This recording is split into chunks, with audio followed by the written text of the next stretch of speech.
Bonjour à tous, ça me fait plaisir de vous retrouver aujourd'hui. Je vous enregistre cette petite vidéo quotidienne ou à peu près quotidienne à l'extérieur. On est à la fin de la journée, il y a le soleil qui est juste devant moi qui m'inonde de chaleur et il y a un petit vent frais, voilà.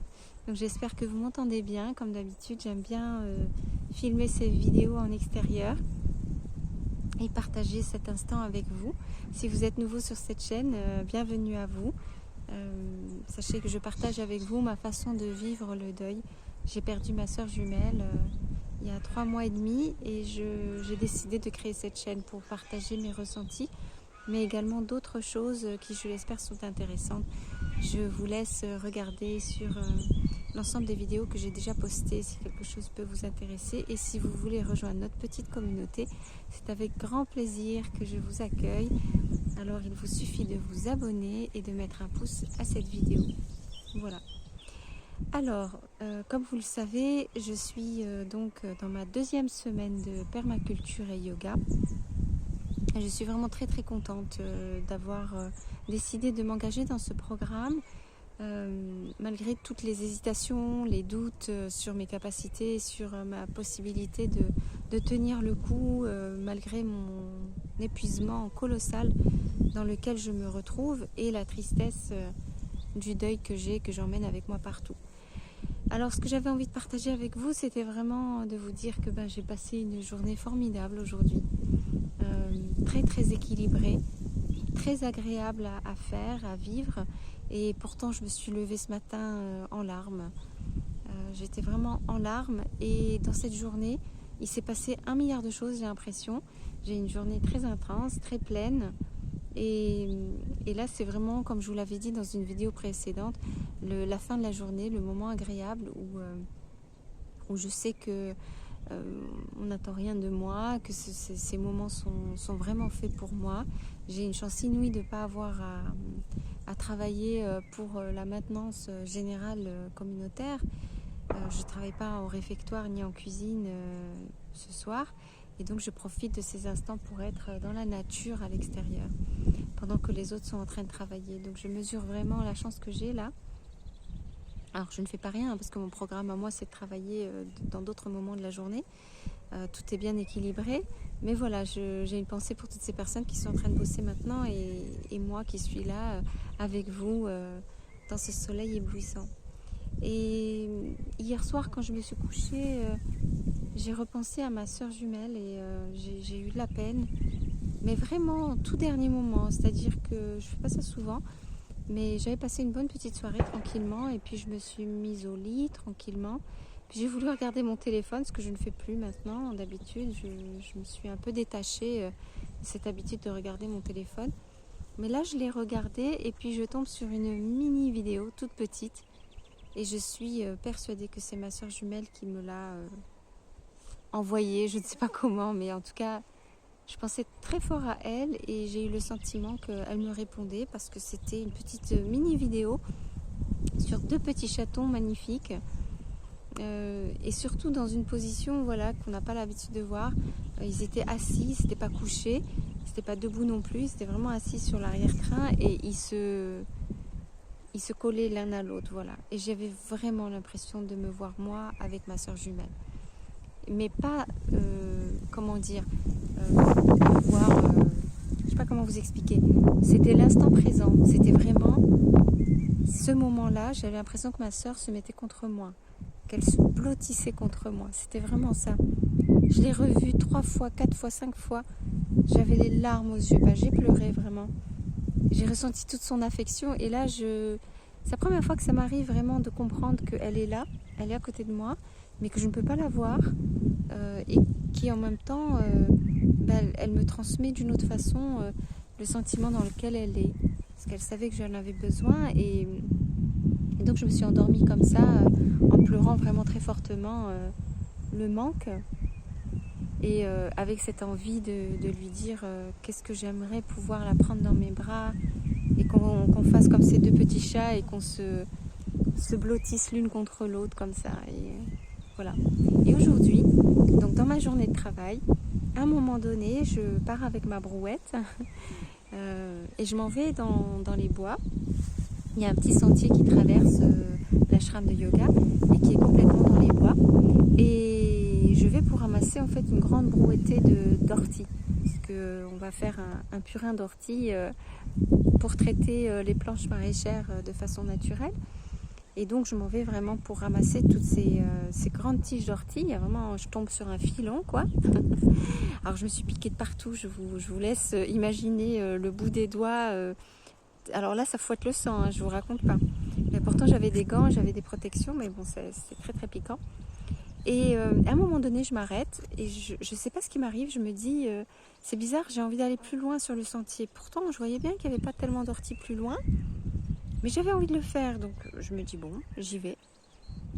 Je marche le long du sentier et puis à un moment donné, il y a une petite bifurcation, je prends la petite bifurcation et là je tombe sur un chat magnifique, complètement roux, qui était assis sur un rondin de bois et qui attendait. Et là, bon, ben, j'étais heureuse, hein, parce que bon, voilà, j'adore les chats, je rencontre un chat, c'est super. Mais quand je lui parle, il vient vers moi. Et ça, c'est rare parce que ce sont des chats ce sont des chats d'ici de l'ashram. Ce sont des chats qui sont magnifiques, mais qui n'aiment pas être touchés et ils n'aiment pas qu'on s'approche trop d'eux. Ils vivent leur vie et ils n'aiment pas trop voilà, le contact avec l'humain. Et là, c'est le contraire. Je m'accroupis par terre, je parle façon chat, parce que maintenant, vous le savez si vous suivez mes vidéos, que les chats sont vraiment un point central dans notre vie à ma soeur jumelle et moi. Donc je dis que je parle le chat, c'est-à-dire que je connais exactement les attitudes et les postures que je dois prendre pour le mettre en confiance. C'est ce que je fais, donc je m'accroupis par terre et tout, je l'appelle. Et puis il vient jusque moi et il se frotte à moi. Et là, j'ai ressenti une paix incroyable, une joie incroyable parce que c'était l'après-midi, il y avait un soleil un peu comme celui-là que vous voyez maintenant et il y avait les ombres, les feuilles des arbres qui scintillaient au soleil et en même temps il y avait des petites taches d'ombre, il y avait ces rondins de bois partout et puis ce chat roux qui reflétait la lumière du soleil et qui me regardait, qui était doux, qui est terriblement doux en plus quand je l'ai touché, avec des beaux yeux qui me regardaient. Et je me suis arrêtée en me disant, voilà, là c'est un instant de grâce, profites-en, c'est vraiment un instant de grâce. Et je l'ai regardé marcher devant moi, ensuite il a continué son chemin, il est allé un petit peu plus loin, et puis je me suis dit, bon, bah, je vais voilà, j'ai pris ce qu'il y avait à prendre, je me lève, je vois qu'il y avait 2-3 orties à côté, donc je commence à les couper, et puis je me décide, plutôt que de rentrer tout de suite, je vais me poser juste vraiment 1 minute sur le rondin de bois, je vais m'asseoir à la place du chat en fait.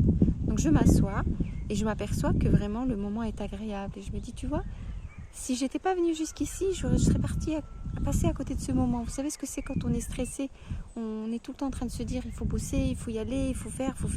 Et en fait, on passe à côté des moments de grâce. Et non, je suis longue dans mon histoire, mais c'est que c'était vraiment tellement magique, je ne sais pas comment vous l'expliquer.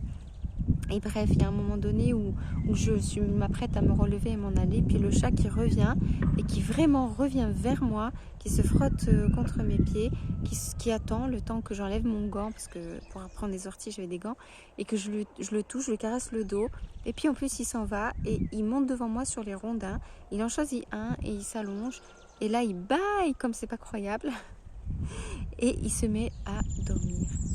Là, j'ai senti qu'il y avait comme un message de l'univers qui me disait il y a des fois, quand tout est parfait, il faut vraiment s'arrêter et le regarder. Voilà. C'est vrai que je suis dans une douleur incroyable, que je pleure et que je suis malheureuse d'avoir perdu ma sœur. C'est vrai que c'est terrible ce qui m'arrive. Mais ce moment-là, c'est un moment de paix. Et de toute façon, ça ne change rien. Je suis malheureuse tout le temps. Avoir ce petit moment de bonheur, en fait, c'était quelque chose que je pouvais m'offrir à ce moment-là, je l'ai compris. Alors j'ai regardé ce chat dormir tranquillement, je me suis imprégnée de cette atmosphère merveilleuse, j'ai l'impression d'être dans une forêt enchantée. Bon, après j'ai fait demi-tour et je suis retournée sur ma brouette, j'ai repris d'autres orties qui m'ont encore piqué et je suis repartie, j'étais très très heureuse, voilà. Donc j'avais vraiment envie de vous partager ce petit moment-là et j'ai eu le sentiment vraiment que parfois, vous savez, les choses ne sont pas juste devant nos pieds. Parfois, on est poussé à faire un petit truc, il n'y a aucune raison de le faire.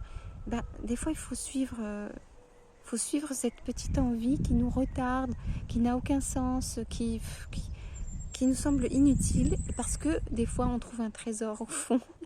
Je sais que ça paraît très très enfantin ce que je vous raconte, mais bon, je sais aussi que je suis dans un ashram de yoga, que tout est fait pour justement se reconnecter avec soi-même, prendre le temps de s'écouter, prendre le temps de se reconnecter à la vie, et le travail que je fais en permaculture aussi, c'est ça.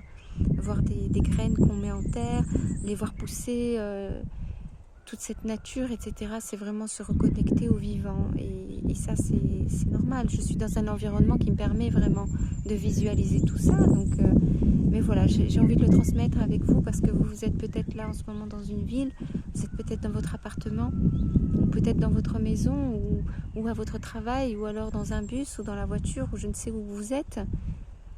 Mais sachez qu'ailleurs, juste à côté, en fait, la vie est là, que si vous êtes en deuil, j'ose espérer, j'espère vraiment pour vous que vraiment la vie arrivera à retrouver le chemin jusqu'à vous.